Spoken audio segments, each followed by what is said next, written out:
Welcome to PrepAquatics.com. I'm Skylar King. As always, you can email me, Skylar@PrepAquatics.com. You can follow me on Twitter, @SkylarPrep. Coming off a really fun Friday night that I was at the Glenbrook Showdown. And we'll talk mostly about that and a little about the Hinsdale Central New Trier meet I went to. And then we'll look ahead. This is that first big weekend of invites. It's kind of a weird year schedule-wise because there are actually meets the following week, butted right up next to the Christmas holiday.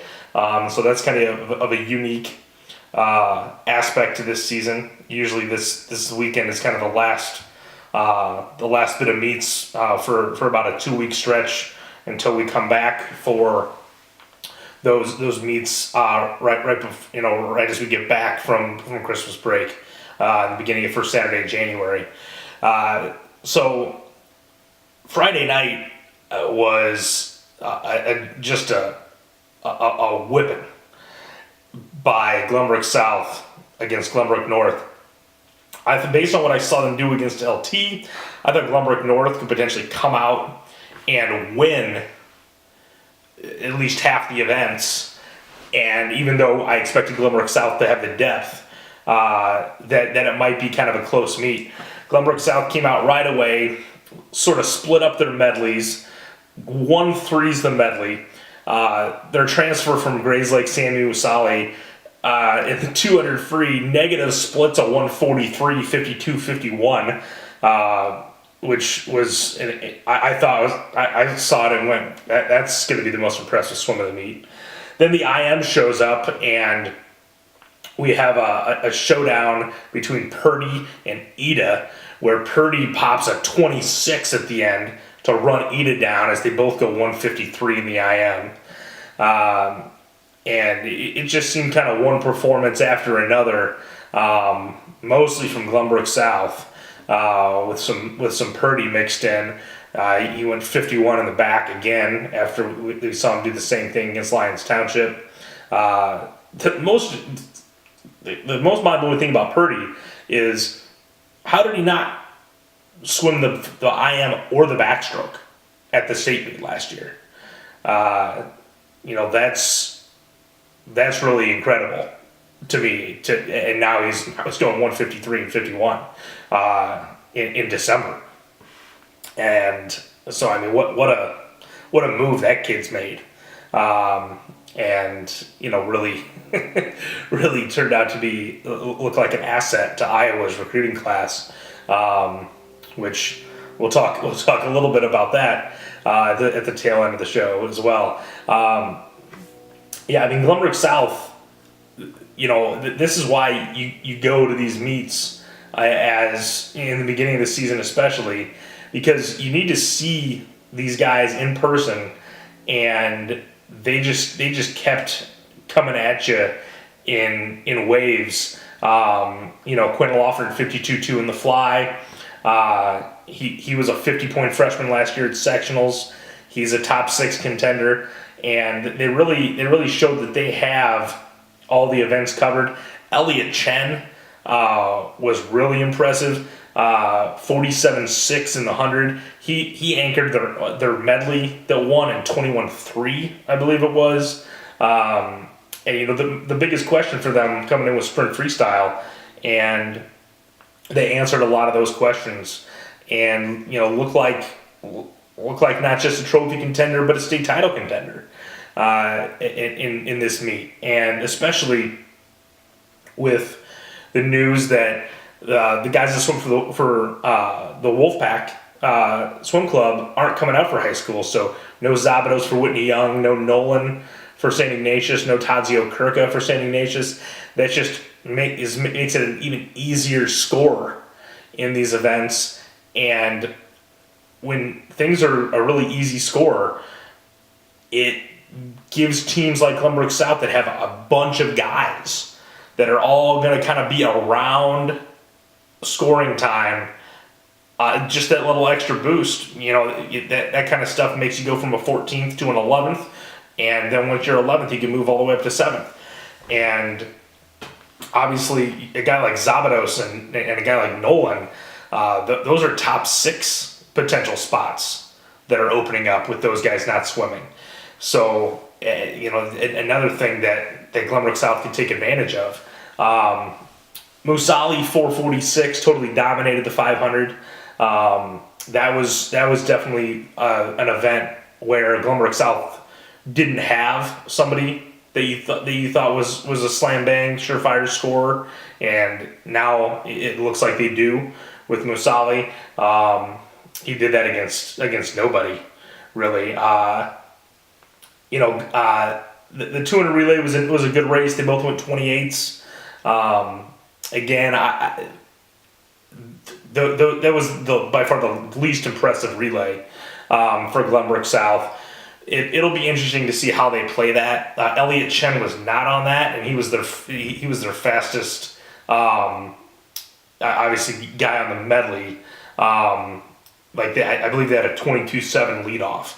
So that's going to be one of those things where if, depending on who they end up anchoring on the medley, if Chen does end up anchoring the medley at the state meet, like he did in this meet, which I don't know that he will, I think it makes most sense for Chen to go 100 free relays so he can be on the 200 free relay and give that a boost, because 22.7 leadoffs can't be on the relay. As fast as they're swimming, 22.7 is not good enough. So we still have some lineup things to try and figure out. And, Glenbrook South usually swims very well at the Evanston Invitational at the beginning of January, and usually swim a close, a comparable sectional type lineup. And so that's the meet I'm focused on the rest of the year for GBS, to get a more true understanding of what their lineup would be. They also have a big, what should be a really fun New Trier style dual meet with Stevenson later in the month, like Stevenson had with New Trier last year, and so I'm looking forward to that one as well. But just a relentless performance out of GBS. Max Eda also went 57 in the breaststroke. They went 313 in the 400 relay, and just an announce your presence type of meet for Glenbrook South, to the point where I had coaches the rest of the weekend saying things to me about what happened with Glenbrook South with that meet. So when the other coaches are taking notice, you know that it's a big time performance. On Saturday, again, I was at New Trier for Hinsdale. They were missing Pierce Bailey. New Trier was, and Hinsdale. It was actually a relatively close meet. New Trier did a lot of 2-3ing, but Hinsdale's top end was just too much. And Hinsdale's the opposite of Glenbrook South. They never look overly impressive during the season. You just know they're going to show up at the end of the year and be a force to be reckoned with. But their top guys, for the most part, looked fine. And the Nikwa Invitational coming up this week, and we'll get to see them in a big heats style competitive invitational, which is going to be my first one of the year. And so and for New Trier, obviously when you're missing Bailey, that's a huge loss. But it would be a shock to see New Trier score a relay that didn't have Pierce Bailey on it, and it would really be a shock to see New Trier score an individual point that wasn't Pierce Bailey. So I think that New Trier still could sneak in the top 10 if they put a couple relays in the bottom. But yeah, obviously, and we knew this. And they got a really nice freshman class. There's just no instant impact guys at the state level. They'll be even better next year. And even though they lose Bailey that year after that, they might even be better that year because these freshmen will develop. And so, something to look forward to for New Trier. Not a position they're used to being in. But I mean, this is certainly a potentially New Trier team that won't be in the top 10.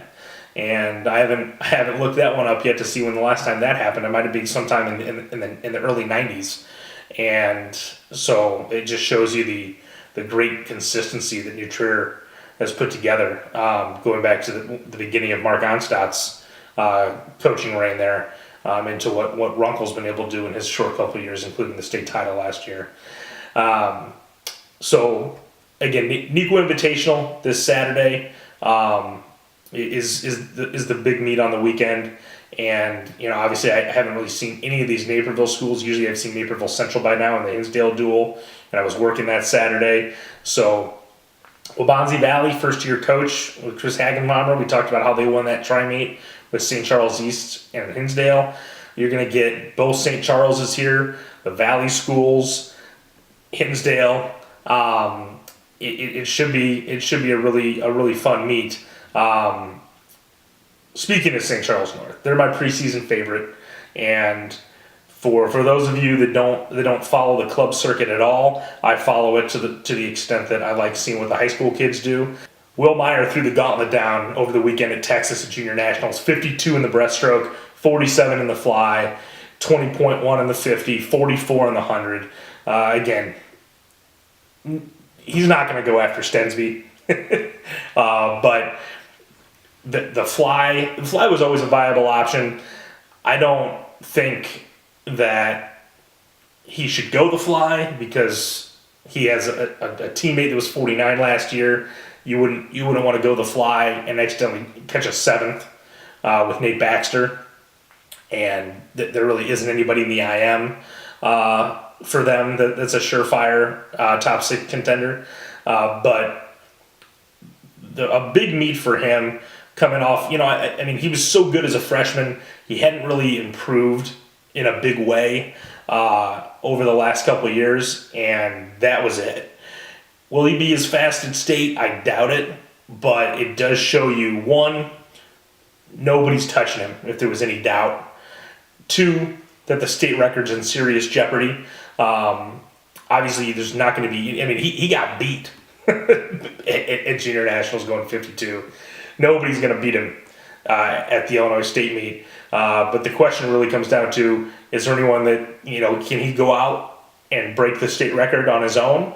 Or is there anyone that might rise up, break 55, and give him just enough push to get the job done? The current state record holder had a huge weekend the weekend before for Texas, and now at that same pool, Will Meyer goes and puts on a really good performance and represents Illinois well, and it looks like an even better pickup for Iowa now that he's a 52 breaststroker than it did when he was a 54. As always, you can email me, SkylerPrepAquatics.com. You can follow me on Twitter @SkylerPrep. We'll be back next week recapping the first big weekend of invitationals. We talked about Neuqua. Lake County will also be going on. We'll see if Stevenson pops off any big times. And, obviously, talking about Stevenson, you're mostly talking about Topher Stensby. We'll see what kind of magic he has, as he was injured to start the season and sat out a meet or two. Hopefully he's back full go this weekend for a big invitational for Stevenson as well. Next week, invite recaps here at PrepAquatics.com.